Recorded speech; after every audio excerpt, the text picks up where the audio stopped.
Party देख ली, Bhim army जिंदाबाद, माननीय विनय रतन सिंह जी भीम आर्मी जिंदाबाद जिंदाबाद। आपका नारा सारी पार्टी देख ली, अब की बार केसरी कितना कारगिल साबित हो रहा है? बहुत बढ़िया रिस्पांस मिल रहा है, बहुत बढ़िया। जो मेरे लोग हैं जो समझते हैं भाई चंद्रशेखर को, आजाद समाज पार्टी को, आज वो मेरे साथ गले से लग कर चल रहे हैं और बहुत ही अच्छा रिस्पांस है। आजादी से अब तक कई नेता आए और चले गए, लेकिन अब तक चरखारी में बस स्टैंड नहीं है। अपना प्रतिद्वंदी किसे मानते हैं? मेरा कोई नहीं है, मैं सबसे आगे हूँ। पता नहीं कौन कितने पीछे होगा, मुझे नहीं कि अभियंता क्या करते रहे, नगरपालिका अध्यक्ष क्या करते रहे। मौसम भले ही सुहाना हो, लेकिन चुनावी गर्माहट खूब है। इन दिनों तमाम पार्टियां अपने अपने वोटरों को रिझाने में लगी हुई हैं। इसी को लेकर आजाद समाज पार्टी प्रत्याशी हैं अजीत चचा की पत्नी मुश्ताक बेगम। इन्हीं से जान लेते हैं, आप वोटरों तक जा रहे हैं, लोगों तक जा रहे हैं, कार से लोगों का रेस्पॉन्स निकल के आ रहा है जी। क्या देखने को मिल रहा है? आप वोटरों तक जा रहे हैं, क्या समस्याएं बता रहे हैं? मुझे लोग जो समस्याएं बता रहे हैं वो आजाद समाज पार्टी ही खत्म करेगी उन समस्याओं को, क्योंकि जो हमारे राष्ट्रीय नेता हैं भाई चंद्रशेखर जी, उनका प्रण है कि जो हमारे दलित भाई, एससी भाई, मुस्लिम भाई, दबे कुचले लोग, उन तक गंदगी नहीं, उनका पक्का मकान और उनके पास 4 व्हीलर स्कूटर मैं देखना चाहता हूं और विकास नगर का कराना चाहता हूं। तो मेरी सोच यही है, जो भाई की सोच है, कि हर नगर के अंदर इतना अच्छा विकास हो। जो अभी तक देखते आ रहे हैं 10 साल से कि लोग बनाते हैं, अपना पैसा और रख लेते हैं, हम लोग पूरा गंदगी में घूमते रहते हैं। तो मेरा पहला उद्देश्य है, आजाद समाज पार्टी से चुनाव लड़ने का उद्देश्य है कि यहाँ नगर के अंदर चौमुखी विकास हो। आपका नारा सारी पार्टी देख ली, अब की बार केसरी कितना कारगिल साबित हो रहा है? बहुत बढ़िया रिस्पांस मिल रहा है, बहुत बढ़िया। जो मेरे लोग हैं जो समझते हैं भाई चंद्रशेखर को, आजाद समाज पार्टी को, आज वो मेरे साथ गले से लग कर चल रहे हैं और बहुत ही अच्छा रिस्पांस है। अपना प्रतिद्वंदी किसे मानते हैं? मेरा कोई नहीं है, मैं सबसे आगे हूँ। पता नहीं कौन कितने पीछे होगा, मुझे नहीं मालूम। बीजेपी कितने नंबर पर जाएगी? मैं नहीं समझ सकता। मेरे भाई मुझे इतना सपोर्ट दे रहे हैं कि मैं तो समझ रहा हूँ सबसे आगे। अब कौन पीछे है कौन है मैं नहीं जान सकता। चरखारी की मूलभूत समस्याएं क्या हैं? चरखारी की सबसे बड़ी समस्या है, यहाँ जो प्राइवेट बसों का आवागमन नहीं है, उसका शासन से प्रयास करके जब यहाँ प्राइवेट आवागमन होगा तो यहाँ का विकास होगा, लोग आएंगे जाएंगे, व्यापार बढ़ेगा।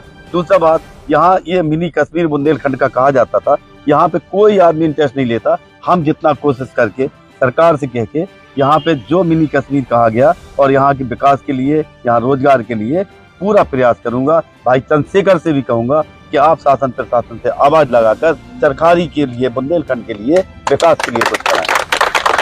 चरखारी में बस स्टैंड नहीं बन पाया।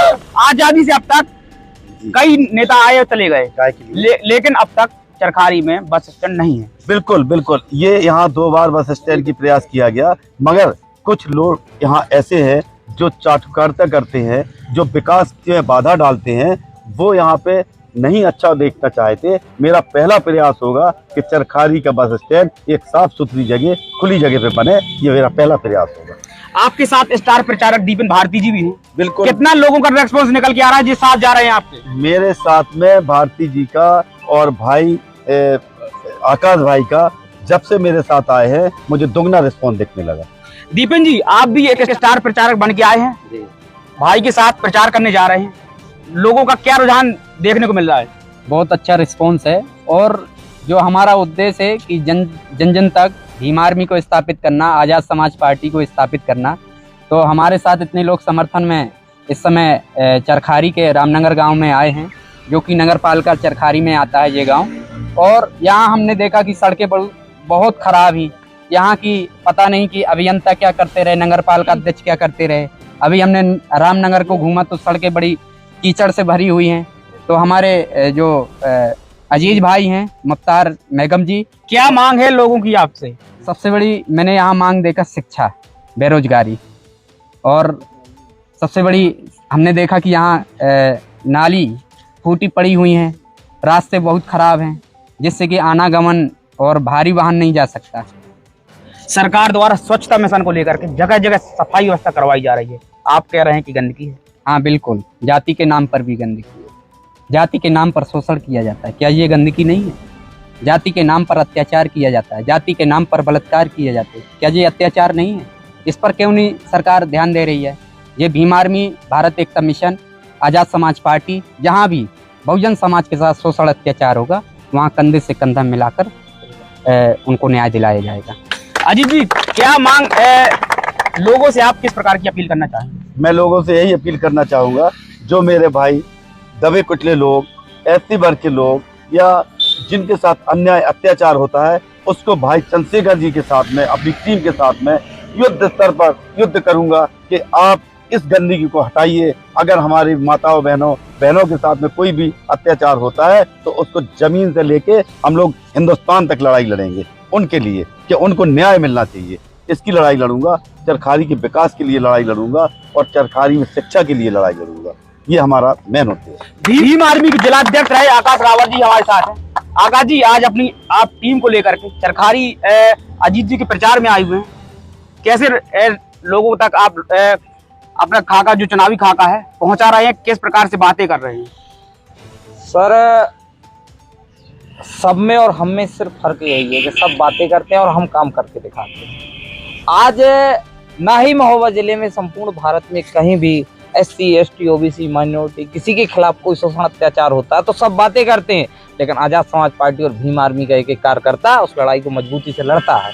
और हमारा यही मुद्दा SC ST OBC माइनॉरिटी को साथ लेके हम आगे जाएंगे। अभी आपने एक सवाल पूछा था कि बीजेपी यहाँ पे किस स्तर से चुनाव लड़ रही है और हमसे कितने से आगे, हम किन से आगे हैं। तो यहाँ पे जो हमने देखा घूम के, यहाँ पे जिसकी भी लड़ाई है हमसे लड़ाई मजेदार होगी, मजबूती से लड़ेंगे।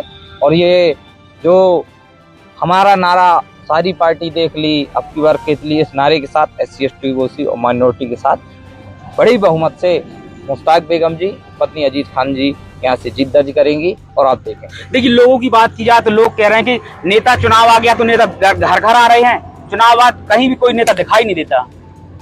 कैसे देखते हैं? सर, ये भीम आर्मी को और हमें बताने की जरूरत नहीं है। शायद अभी गिनाने बैठेंगे हम कि आने वाले इन 5 सालों में हमने कहाँ किस किस मुद्दों की लड़ाई लड़ी है। चाहे वो अम्बेडकर पार्क की लड़ाई हो, चाहे वो उरवारा में एक बच्ची की रेप की घटना हो, चाहे अभी टीका मऊ में जातिवाद लोगों ने एक लड़के का सिर फाड़ दिया पानी छूने की वजह से, उसकी लड़ाई हो, चाहे वो सजारी में एक बच्ची के साथ छेड़खानी, उसकी लड़ाई हो, चाहे मनीषा वाल्मीकि हत्याकांड हो, चाहे वो दिल्ली में जंतर मंतर पार्क में जो भी हमारे ओलंपिक के खिलाड़ी बैठे हों उनके साथ की बात, चाहे 69,000 शिक्षक भर्ती में जो घोटाला हुआ उसकी बात हो। मैं कितने आपको ऐसी जगह घटनाएं, आंदोलन बता दूं कि जो हम लोगों आज़ाद समाज पार्टी और भीम आर्मी माननीय चंद्रशेखर आजाद जी ने मजबूती के साथ इस लड़ाई को लड़ा।